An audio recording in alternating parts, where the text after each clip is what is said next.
Have you ever wondered, or even pondered, how it will feel to play an actual painting? Would it be able to set the mood in one image like a painting? Would a game have that kind of power to stop you on your track and make you just look at it? I know video game has been considered art for many people, and there's still a discussion whether it is or it isn't. But let me show you a game that comes very close, if not the closest I've ever seen to being legit set art, a painting in motion.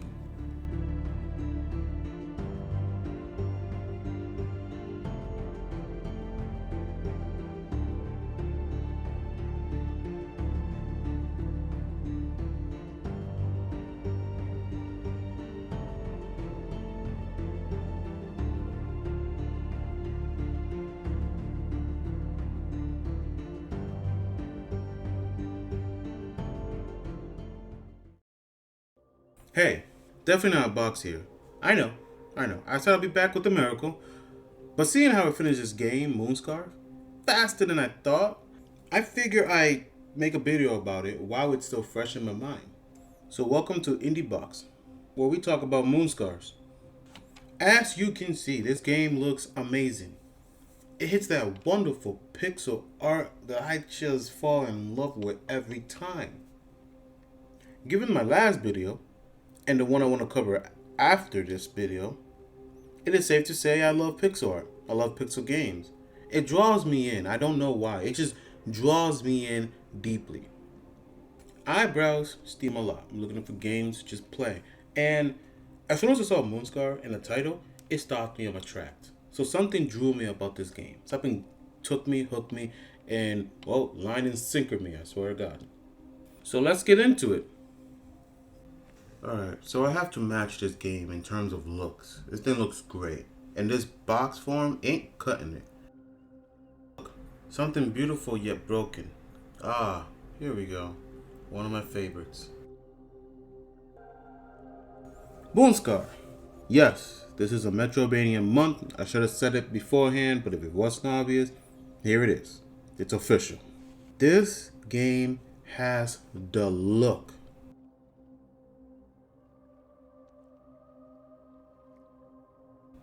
This game has the sound. And this game has the feel. And when it comes all together, it is simply beautiful.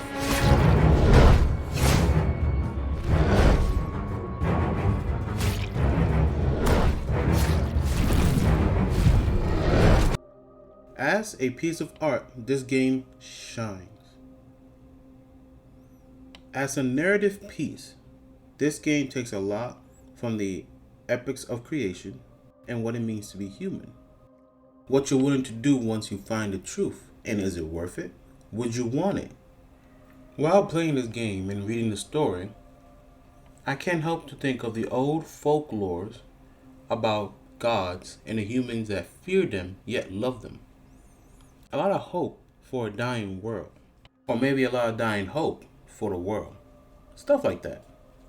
There's just one problem with this game, and it's a massive one. It irked me all the way through, right? I hate that I cannot turn off the UI.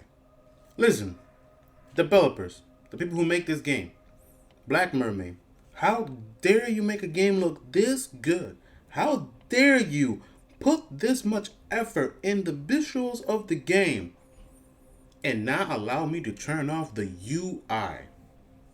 I am appalled. Like, I need to give it of this bar, this goddamn moon, and give it of these numbers.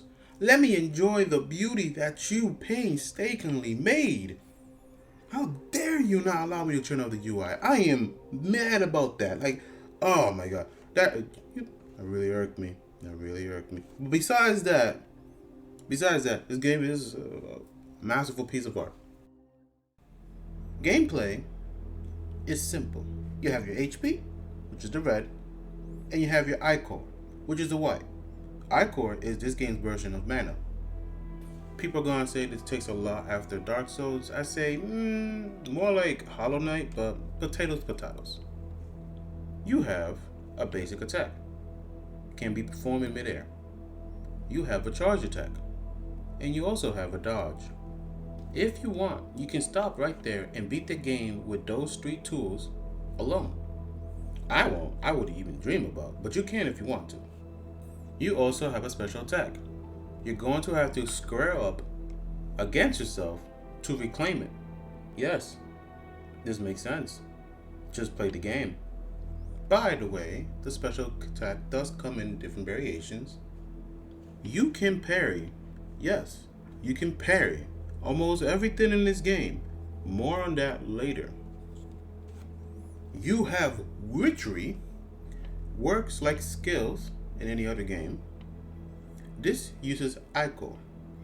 Each one has their own costs and cooldowns, which you're gonna have to manage. Finally, you have some items that you can equip on your journey to help you get through the game. Some of these are mandatory, just saying. Now, the most important thing about any game is how do you heal? And healing works a bit differently here. You don't have a set number of flags. You heal using Ichor, this bar, much like Hollow Knight.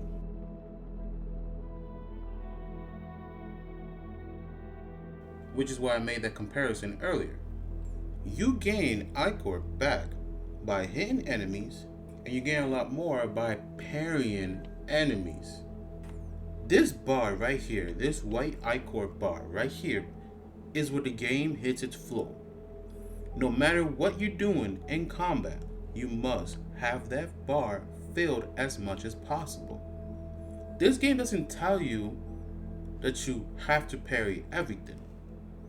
You can dodge pretty much every attack in this game, like Elden Ring. But hitting enemies can only do so much for you. Few enemies can get staggered by your basic attack.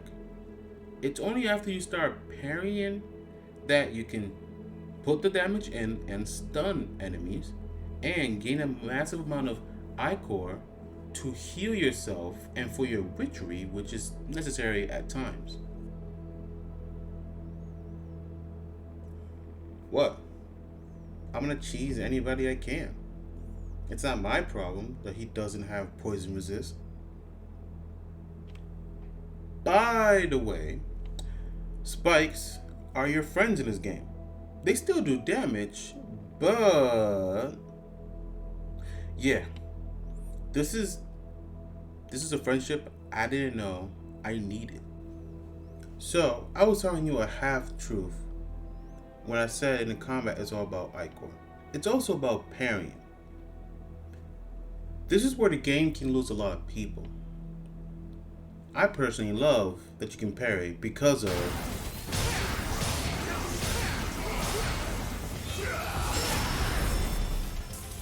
You think he got it, bro? You think he Daigo? You ain't Daigo. Oh, he Daigo! He Daigo! But I understand and I know that this is not everybody's cup of tea. Sure, the parrying in this game isn't Shakiro levels of parrying, but it's basically what combat is. You can cheese the enemy with the spikes and witchery, but you ain't gonna get that option all the time. If combat doesn't click with you, but you love the feel and the visuals of this game, by all means, please get it and prepare to have a hard time with it for a bit. I didn't mention that you can't level up in this game. You can't even grind to increase your stats. You just can't. You have to find items that increases your attack, your HP, and your Ico. So it will be a rough time until you get the parrying down. Fair. I suggest that every time you see a new enemy type, just play with them for a while and learn to parry. Just learn what you need to do to parry them. You can even dodge or run most of the time.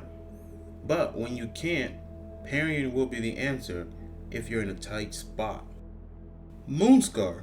If it had to be in all honesty, if it was only a piece of art, it would be an instant buy from me. It is a great story with a beautiful setting and vision behind the presentation. As a game, MoonScars gets a 7 out of 10 here. If you dislike the parry style of combat, I can see you disliking this game. This game demands you to play by its rule. It doesn't force you. You can dodge everything like I said. But the system clicks when you start parrying.